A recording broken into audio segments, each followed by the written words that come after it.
Ahojte, zdravím všetkých, moje meno je Čistý chov.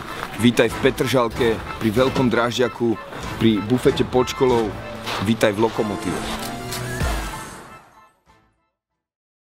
Lokomotíva je združenie ľudí, ktoré vzniklo za účelom športovania, organizovania kultúrnych podujatí, posúvaním svojich fyzických a duševných schopností a hlavne za účelom motivovania vás, všetkých ľudí.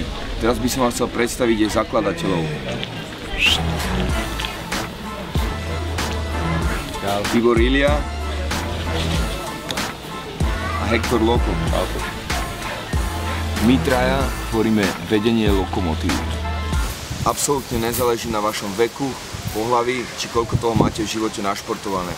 Jediná podstatná vec je záujem urobiť niečo pre seba a vôľa posúvať hranice svojej telesnej a duševnej kondície. Vítam vás v oznamovaní v prvom videoblogu s našim malým parkom. Ja vám ukážem na workoutové ihrisko, čo sa dá všetko robiť.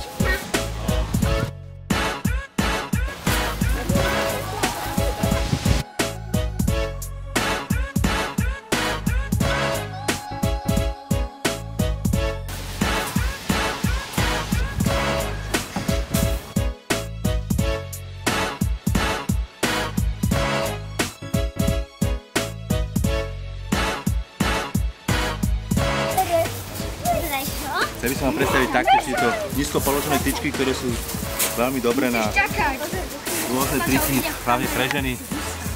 Máme tu prispôsobený celý park ľuďom rôznych výškových kategórií, aj váhovo. Takže buďme radi, keď prídete k nám a zacvičíte si, vôbec sa nemusíte báť. Ďalšou časťou nášho komplexu je pódium a pieskovisko. Túto časť využívame na organizovanie rôznych kultúrno-športových podujatí, ale aj rôzne stretchingové či kardio cvičenia. Takže na záver by sme chceli všetkým odkazať, ak budete mať problémy s hľadaním správnej cesty, príďte sem, radi vám ju ukážeme.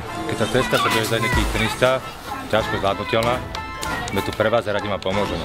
Takže teraz, keď už vieš, čo je Lokomotíva, aké je poslanie, aké sú jej možnosti, neváhaj a prídi k nám, my sme tu na to, aby sme ti pomohli, môžeš si zacvičiť s nami, ako s týmito dvoma bláznami.